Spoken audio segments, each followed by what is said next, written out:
Tingnan nyo mga minamahal kung gaano katakot si Vice President Sara Duterte noon na mabisto siya sa kanyang ginagawang katarantaduhan, kahalayan sa mamamayang Pilipino.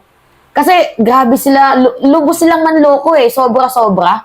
Imagine nyo ipapalabas nila na poorest of the poor sila, ipapalabas nila na mahirap sila, ipapalabas nila na kahit ni isang poste, wala daw dinagdag sa bahay nila, di ba? Pero mapapansin ninyo na umaapaw yung mga di umano pera ng taong bayan na napupunta sa kaban ng kanilang bulsa. So ngayon, eto, ganyan siya katakot before mga minamahal. Basahin natin Okay. Executive confirm, Office of the Vice President asking COA not to comply with the House subpoena on the confidential funds audit. So ngayon, para mapagtakpan, mga minamahal, ang confidential funds ni Vice President Sara Duterte, kasi syempre yung Congress nagtataka na. Sino ba to si Mary Grace Piatos? Sino ba to si Kokoy Villamin? Bakit magkakaiba yung perma, magkakaparas ang pangalan, tapos magkakaparas ang pangalan, magkakaiba yung perma, di ba? So nagtataka na ang Congress. Paulit-ulit ko nga sinasabi sa inyo, hindi lang in aid of legislation yung kanilang trabaho. Meron din silang oversight function. So, pwede lang utusan yung COA. Kaya nga nalaman natin, bakit may Mary Grace? Bakit may Kokoy Villamin? Bakit may mga pirma? Nalaman natin yan because of the oversight function of the Congress. So, hindi lamang legislation ang kanilang ginagawa, kundi meron din silang oversight function, looking for evidences, tinitingnan nila, diba? As long as kung yung ginagawa nila, urgent, diba? Kailangang malaman. So, ginagamit nila yung kapangyarihan ng Kongreso na oversight function.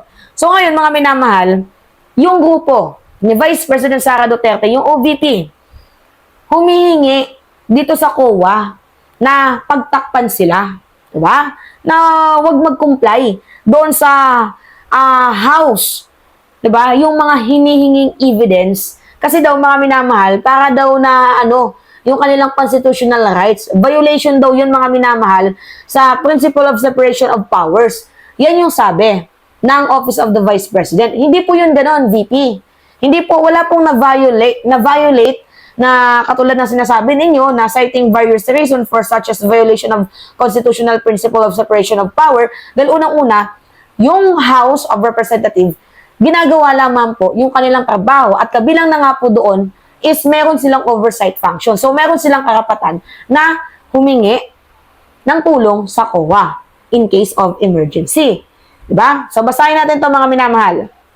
Sabi dito, an Office of the Vice President official confirmed on Wednesday that OVP sent a letter asking the Commission on Audit, or COA, not to comply with the subpoena issued by a House of Representative Committee to submit audit reports on the Office of Use Confidential Funds. So, kaya nga nasabi ko sa inyo, mga minamahal, na ganito katakot si Vice President Sara Duterte na mabisto ang kanyang ginagawang katarantaduhan sa taong bayan.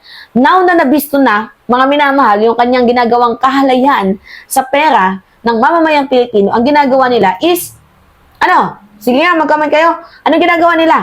Diversionary tactics. Dinadivert nila yung issue. Although may issue ngayon si former President Duterte patungkol sa ICC, pero hindi dapat natin kalimutan itong mga issue, di ba, ni Vice President Sara Duterte na parang nailibing na lamang po sa hukay. Kaya ang gawin natin, hukayin natin to, di ba? Panoorin nyo yung contents ko, ipalaganap natin to. Mga minamahal, hindi natin pwedeng kalimutan ang ginawa niyang katarantaduhan at kailangan ito isama dito nga po sa Article of Impeachment. I think kasama na to sa sa Article of Impeachment mga minamahal. So, Quezon 2nd District Representative David Suarez asked OVP Chief Staff Zuleika Lopez to confirm the validity of a letter dated August 21, of which she was an undersigned. The letter stated that the subject subpoena should not be complied with, citing various reasons for such as violation of constitutional principle of separation of power, among others. Lopez confirmed the letter before the House Committee on a Good Governance and Public Accountability. So that time, si Zuleika Lopez kumakambyo na rin. Pero syempre, binisita kasi ni VP Sara sa detention facilities itong si Zuleika Lopez, kaya parang medyo naiwasan ng kumanta ni Zulaika Lopez, mga minamahal, patungkol nga po dito sa pagnanakaw di umano ni Vice President Sara Duterte sa Kaban ng Bayan. So kinanta na siya dyan ni Zulaika Lopez na oo, totoo, na binablock nila yung COA na wag mag-comply sa hiling ng House. 'Di ba? Yung sa subpoena patungkol nga po dito sa confidential funds audit. Sinabi na yan ni Zulaika Lopez na totoo, nagsulat sila sa COA. Kaya nga nung nalaman ata ni Vice President Sara Duterte during that time and na-contempt itong si Zulaika Lopez, pinuntahan niya Karipas Dalagan, kumbaga ang nangyari, 'di ba, sa Batasan. Hindi siya umalis doon. 'Di ba? Hindi umalis. Si Sara Duterte kasi baka ikanta pa siya lalo. 'Di ba? Nakanta na nga siya, ang dami na nga kumanta sa kanya, pati ba naman yung sa DepEd makakanta pa siya. 'Di ba? So iniwasan niya, mga minamahal, kasi may pangalang Gloria, 'di ba, na ikinanta na meron silang nare-receive na 25,000 monthly for 9 months. 'Di ba, mga minamahal? So para sa akin, ang ginawa ni Sara Duterte is pinagtakpan niya. 'Di ba? Pinalabas na lang nila na binisita niya si Zulaika Lopez, pero yung totoo doon, I think kinausap niya itong si Zulaika na wag nang kumanta. And during that time, mga minamahal, kasi ang sabi ni VP Sara, pinagbabantaan daw yung kanyang buhay. 'Di ba? Na siya daw po ipapatay ni House Speaker. So, I think parang napasok sa isip niya yung assassinate me. Alam niyo yan, mga minamahal, yung assassinate me, na magpapabaril siya, I think, sa mga hindi naman vital organs, 'di ba? Para kahit paano buhay pa din siya, tapos mapatunayan na totoo yung sinasabi niya na may banta sa kanyang buhay, para yung ending ang sisi dito kay House Speaker Martin Romualdez. Kaya nga inilipat ni General Torre ng facility itong si Zulaika Lopez para nang hindi na umaaligid itong si VP Sara, kasi baka ano pa yung mangyari, masisisi naman sa presidente. Natunugan, naamoy ang katarantaduhan ni VP during the time. Okay, sabi dito, mga minamahal, this was matter I consulted with Lemuel Ortonio for the matter of requesting COA. Yun yung sabi ni Lopez. When asked if Vice President Sara Duterte knew about the letter, her chief of staff said yes. Oo, meron silang alam.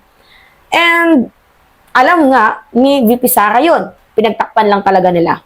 So the House Appropriation Committee in August issued COA a subpoena for its audit report on the use of confidential funds of the OVP and the Department of Education, at that time led by Duterte during fiscal year 2022 to 2023. Alam niyo, deserve naman talaga ni Sara Duterte na umalis. Buti na lamang may utak si Sara Duterte, umalis siya dyan sa OVP. I mean sa Department of Education bilang DepEd secretary. Kasi wala banong-bano na yung DepEd noon, mga minamahal. Mababa tayo sa PISA, puro pera, may go students ba, laging pinag-flag ng COA. 'Di ba? Saan napunta yung pera na ganito? 'Di ba, nag-ask ka ng 100 billion, susolusyonan mo yung problema sa DepEd, ano yung nangyari? Wala. 'Di ba? Palpak, red flag. So, para sa akin, mga minamahal, katarantaduhan talaga na naging DepEd Secretary itong si Sara Duterte. Pero, buti na lang, DepEd Secretary siya. Kaysa naman kung naging defense, abay baka nagkaroon ng mga minamahal ng people power. Kung naging Secretary Defense itong si VP Sara Duterte. Alright, mga minamahal. So, yan po yung sinasabi ko sa inyo. Ganun po katakot noon itong si VP na malaman ng kanyang katarantaduhan. Kaya ang ginagawa nila ngayon, diversionary tactics na lang. 'Di ba? Kung ano yung pwedeng i-issue, kung ano yung pwedeng ipakalat na issue, yun. Yung ginagawa nila para matakpan yung kanilang mga kasalanan na umaamoy, nangangalingasaw na sobrang baho. Alright? Yun lamang po, mga minamahal. Anyway, it's me again, Alicia Nyo, at nagbabalik muli para sa ating panibagong video. Maraming salamat at ingat, mga kababayan.